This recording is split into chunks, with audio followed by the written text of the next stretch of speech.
I did a predictions video for Rito versus Koga, and I had no idea how right I was actually assessing the situation when I said Rito is definitely stronger than Koga and that it will take a nigh on miracle for Koga to win. But even still, I wasn't ready. I wasn't ready.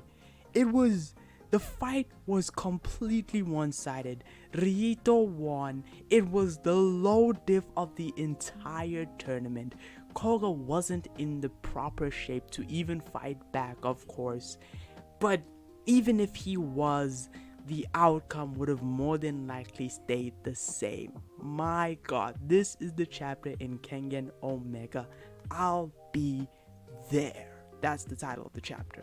So, this chapter was actually the finals of the Berserker Brawl are actually kind of short because of course Rito does his thing and he just absolutely destroys Koga basically and does what I'm assuming is hitting Koga, hiding his intent, you could say, or maybe trying to divert his intent or whatever. Either way, he knocked his ass out clean, and we proceeded with the entire chapter, with the aftermath of the entire situation. Koga went to the hospital. Ryuki was in the hospital as well, but we're dealing with the aftermath of that entire situation. And it's actually fairly interesting what happens here, and some Kengan stocks are up. Like, the next arc is looking like it's gonna be absolutely amazing because we're going to the inside. That's what is going to be happening in Kengan Omega, and the potential there, considering that the last Nico was there a while ago. You had the connector and all of them meeting up there at one point. We could meet these characters there, right? But how did we get to this point? Well, it's quite simple. Ryuki, after that entire interaction with Koga, he's asking the right questions now. Why was he brought up like this? He has to go to his grandpa. Again, I forget his name, to be completely honest, but he's going to ask him questions. Why did he bring him up like this?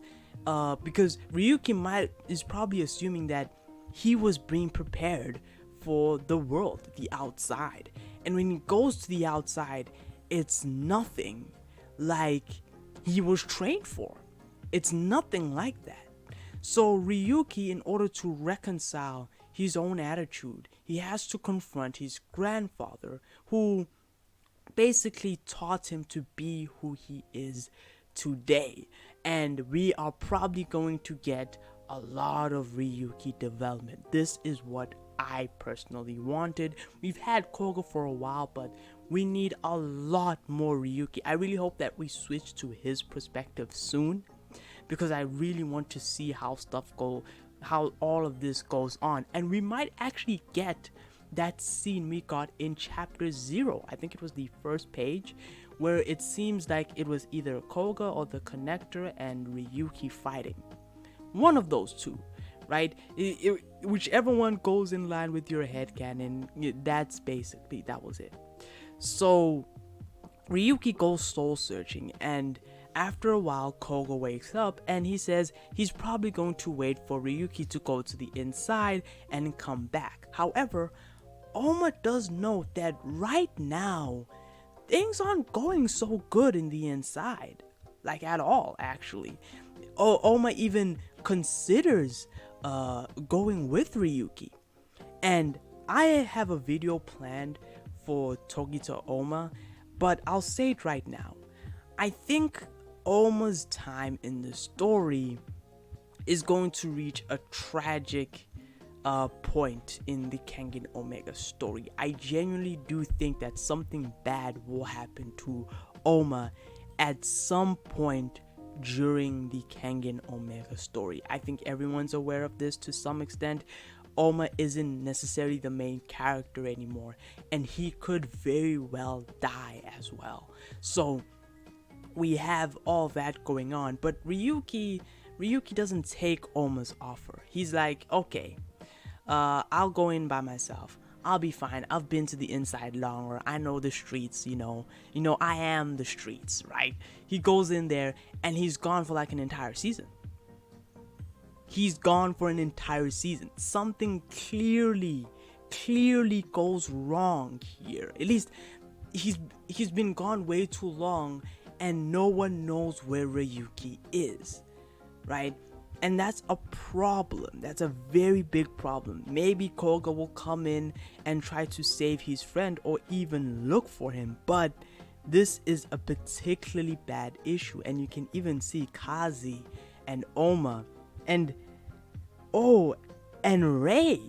Ray is back and Rio is back. I wonder, will we get the three of them rolling together in the inside? That would be amazing to see how these top tier fighters, how these people actually go in and interact with the inside. It's just so badass. It's like an unlikely team up. Yeah, it's team up. And it's cool now that, we actually seeing it. We're like, oh wait, this could happen.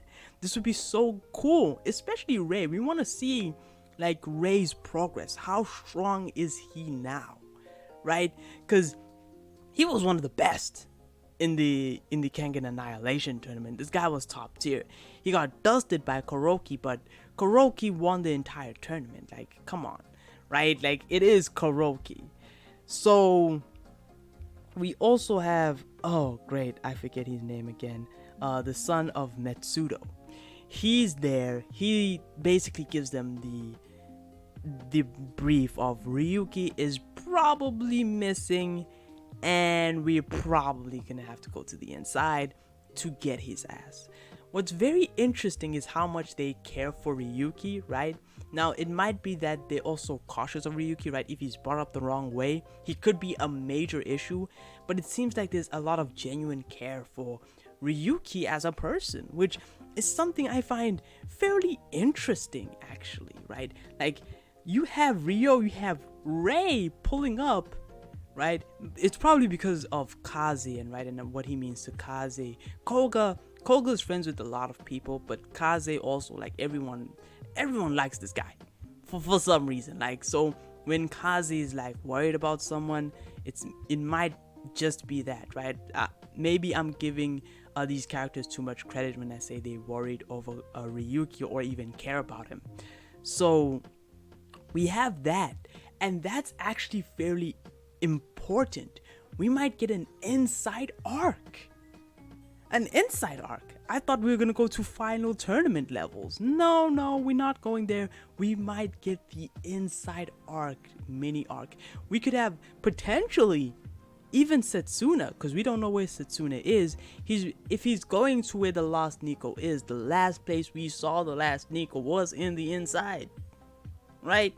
He's there, no matter what. Probably, right? Probably. Don't take my word for it. But this is actually it subverted my expectations towards the beginning, to be completely honest. I expected this fight to at least be 2 chapters. I'm gonna be completely honest. Even though I expected a low diff or mid diff, it's like Koga just got dusted. Got absolutely dusted. But that's about it. That's it for the review. Like, sub, all that fun stuff. And yeah. See you later.